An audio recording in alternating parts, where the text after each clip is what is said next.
Here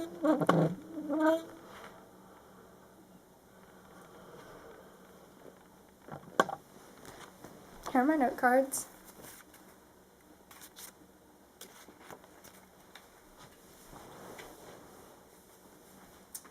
Does slavery still exist? On December 6, 1965, the 13th Amendment was ratified. This means that they were abolishing slavery. Abraham Lincoln is credited with ending slavery once and for all. This idea is very appealing to all of us, but it does not hold much truth. On DoSomething.org, the statistics say that roughly 20 to 30 million human trafficking victims are across the whole globe. The U.S. State Department said that there is anywhere from 600,000 to 800,000 people trafficked in the international border every year. 80% of these people are women and children. There are two types of human trafficking I would like to talk about today. The first one is labor trafficking. This holds for 19% of human trafficking that goes on. This includes recruiters, contractors, employers that can use violence, threats, debt bondage, lies, and other forms to hold someone against their will in the working situations. Labor traffickers have false promises to those that they will have like high incomes, education, traveling opportunities. This is used to lure people in that often arrive at their dream destination and they have low-paying jobs or no-paying jobs at all, or often they are in abusive situations. They have long hours for all this work and barely get paid anything. The employers show mental, emotional, and physical abuse in some situations, and this leaves the employers or the employees with nowhere to go because they might have left somewhere for this dream job and now they're stuck. Sex trafficking is the second point and the main focus I want to focus on today. This is the National Human Trafficking Resource Center that is operated by Polaris.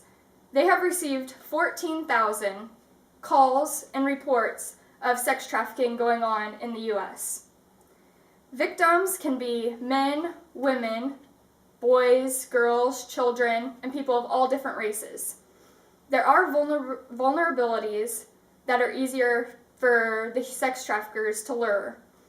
This can be usually runaways or homeless people. It's easy for the sex traffickers to gain someone's trust when they have nowhere else to go or often have run away from certain situations. So it is easier for them to take someone and offer them something that they don't have in their certain situation they're in. Whether they're homeless, they can offer them shelter. They can offer them food. If you're a runaway, they can sometimes just seem to lure you in by having love and compassion for you when they really don't. It is easier to spot someone who is vulnerable than often a sex trafficker themselves. They often can be sneaky and manipulative. It can be someone that is a neighbor, a close family friend, or even someone that is in your own family. So you're probably thinking, how does this impact my life? What can I do about this? I don't partake in any of this, or maybe you don't really even know about any of this that's going on. So often, I'm 18, and you hear of people that turn 18 like, hey, let's go to the strip club, let's go do this. It's kind of like a tradition. So that's the first thing you can do. You can not partake in any of that. Often at strip clubs, the girls that are there, not all of them I'm saying, but some of them are in certain situations where they're there against their will, and you're throwing all that money at them thinking, wow, this is a glamorous job. Sometimes girls want to do that because it seems like so much money and seems so great. Oftentimes, they're not even getting all that money. It's going to their pimp or someone else that they're affiliated with. So just saying no to strip clubs and commercial sex can end all of it right now. If all of us said no today, this whole thing would end for everyone. These facts hold no lie and hold a lot of truth. This is a serious problem and people do need to become aware of it. Awareing people is something that I would also like to talk about. There are approximately 26 people in this class right now, not including myself and including the professor. If 26 of us were to tell at least 2 people when we watch this video that would be 52 people that would be informed. And if those people were to tell more, that just leads to more and more people becoming aware. I would like to share a story that I seen on breakingtrafficking.com. This is about a girl named Brittany. She's from Cedar Rapids. She was 14 going on 15 when she found to be in a very different situation that not all of us have encountered. She ran away from home in her mother's house and she looked to a friend. So you're probably thinking, no, she went with a friend, that's not that bad. Well, the friend's dad was actually into drugs and was willing to give up his own child and her friend in order to get drugs. So she ran away from that situation. In that situation, the trafficker was her father. These were girls that were under the age of 18. So if you're under the age of 18, you're automatically being sex trafficked because you don't really have a say. If you're over the age of 18, you have to have something more looked into to see if your case is classified to be sex trafficking. So she ran away from there, and from there she was homeless.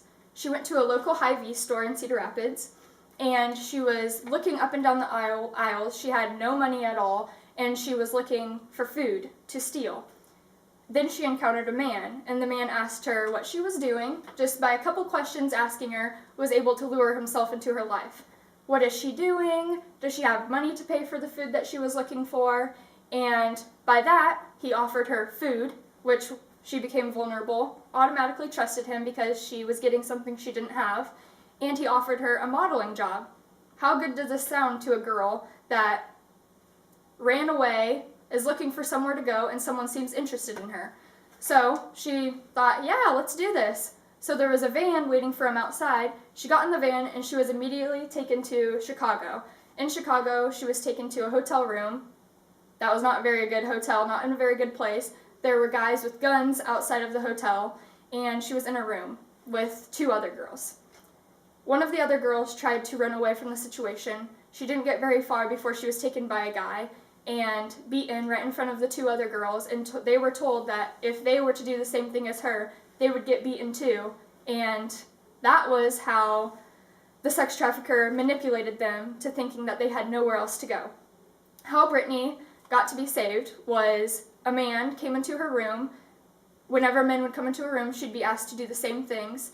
The guy acted like he wanted the same thing out of her as all the other ones, and he ended up being an undercover cop. So she was taken into custody, and she was moved back in with her mom, and looks back on her life now as being very fortunate to be out of that industry and is enjoying her life now.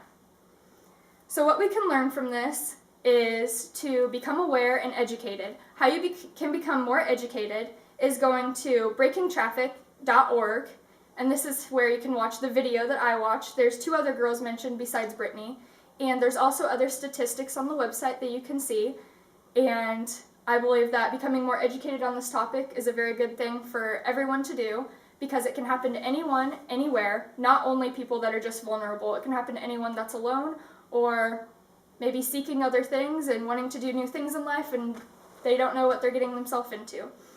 So today we reviewed the kinds of human trafficking, mostly sex trafficking, the statistics, and how you can take action. I will end with a video, the video that I watched, and this is the girl Brittany that I was talking about. You can watch the rest of the video. It's 1 minute and something long, and you can learn from there.